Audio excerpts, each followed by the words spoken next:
What's good, guys? Fantasy Joe back here with Week 5 Waiver Wire Edition. If you guys are new to the channel, make sure you hit that subscribe button. If you want to beat your friends and family in fantasy football, just hit that subscribe button to get that edge over all of them and get that up-to-date fantasy info. Post waiver wire every single week, buy low, sell high, as well as rankings.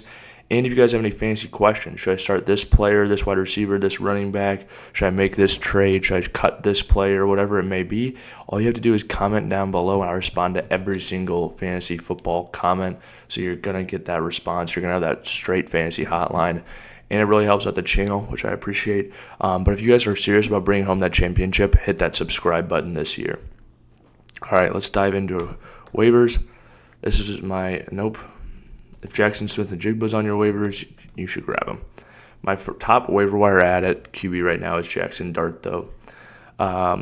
The neighbors going down certainly hurts him, but this number that I really like is this 10. 10 rushing attempts here. He's going to run the ball a lot, especially without Malik Neighbors. He plays New Orleans this week. It's a great matchup. That's why I would be adding him if I'm looking for a streamer. You know, we've got bye weeks finally. I think he's a pretty solid option if you're looking to stream the quarterback position.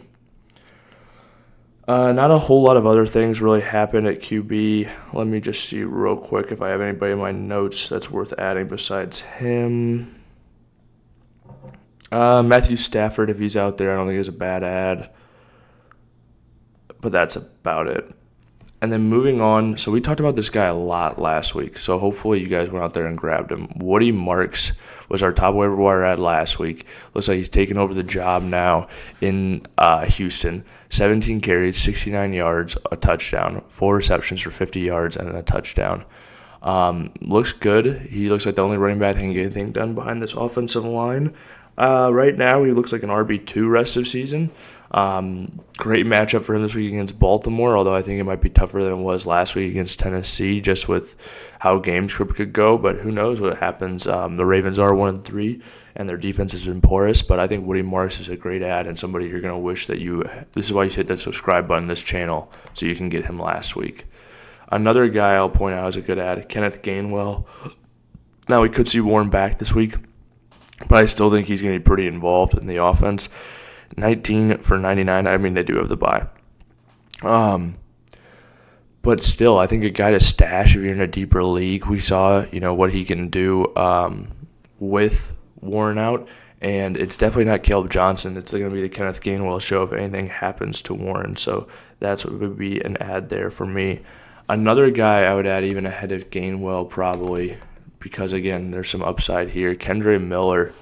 Saw him look pretty good this last week, 11 for 65 yards and a touchdown, played 31% of snaps, looked good on the ground, has been getting the ball a little bit more and more. You see 7 carries this last week, 5, 5, 7, 11. If these trends continue, who knows how much the Saints are actually going to be able to run the ball in most games. They played a good game against the Bills, though, this last week, and he looked good. And running back, you're desperate. So I think all three of those guys are worthy of an ad in most leagues. Some other guys just to keep an eye on, Xavier Scott. I'll pull him up, actually. This guy has done a lot in the passing game, and now I know it's risky to go and roll this guy out there this next week, but 6 receptions for 43 yards. They play Cleveland this next week. It's a tough defensive matchup, but if he gets utilized in a passing game like this again, he could have another good day. And they missed him on one of his targets. That was a big passing play designed for him. But yeah, just some guys to go out there and add. I'll throw out a few more names. DJ Giddens, I think, is worth an ad to if you have Jonathan Taylor, or if you're just looking, you've got an empty roster spot, you want to insure somebody. I do think that's worth it. Another name to keep an eye on is Sean Tucker. Monitor what's going on with Bucky. If Bucky misses time, Sean Tucker is definitely an ad to me. Okay, wide receiver position. I'll just throw this one out there because if he's out there, he is a top ad. Wan'Dale Robinson, if he's available in your league, you're adding him with that Malik Neighbors injury, and the targets that we've seen him get this year has been fantastic. If he's not available, I would really consider Romeo Doubs. I want a Chipotle bowl of a Doubs this week because he balled, caught 3 touchdowns, 8 targets, plays the most snaps of any of the wide receivers. I think he's going to continue to be a good touchdown threat every week, and I think most weeks he will have more than this 25, 28 yards we saw him have in between. I think he's going to be mostly in the 40s, 50s, 60s yards-wise, be a touchdown threat. We've seen him have a 909 year before on the Packers, so just something to consider with Romeo there. Like I said, though, Wan'Dale is a top ad if he's out there. Troy Franklin, if he's out there, I'm adding him. I still think, they've had other guys score, blah, blah, but he's been involved. The targets have been there just about every week. He hasn't cashed in every week, but a guy that I would definitely add personally. Okay. Tight end. I think this guy is probably my top ad right now. Tight end is tough. We've known that, but 7 targets each of the last 2 weeks. He's called in 6 passes, 61 yards, 45 yards. Pretty solid play right now at the tight end position. You could ask for a lot worse. But he would probably be my top ad there. But let's see if there's anybody else to keep an eye out for on my notes.